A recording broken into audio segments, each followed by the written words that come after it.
మన గౌరవనీయులు మన ఆంధ్రప్రదేశ్ ముఖ్యమంత్రి గారు నారా చంద్రబాబు నాయుడు గారిని నేను కలవటానికి వచ్చానండి.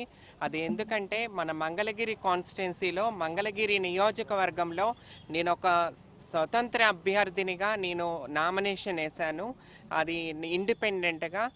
ఈ మంగళగిరి కాన్స్టిట్యున్సీలో మన నారా చంద్రబాబు నాయుడు గారికి ఓటు హక్కు ఉండటం వల్ల ఆయన పుత్రుడైన నారా లోకేష్ బాబు గారు కూడా ఇదే కాన్స్టిట్యున్సీలో ఓటు ఉంది. వాళ్ళ ఫ్యామిలీ మొత్తానికి ఇక్కడే ఓటు హక్కు ఉంది.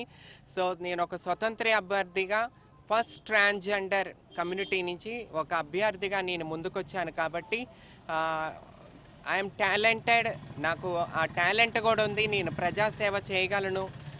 ప్రజల్లోకి వచ్చాను కాబట్టి నన్ను మన ముఖ్యమంత్రి గారిని, వాళ్ళ ఫ్యామిలీని, వాళ్ళ అమూల్యమైన ఓటు హక్కు నాకు వెయ్యాలని కోరుకోవటానికి నేను ఈరోజు ముఖ్యమంత్రి గారిని కలవటానికి వచ్చానండి.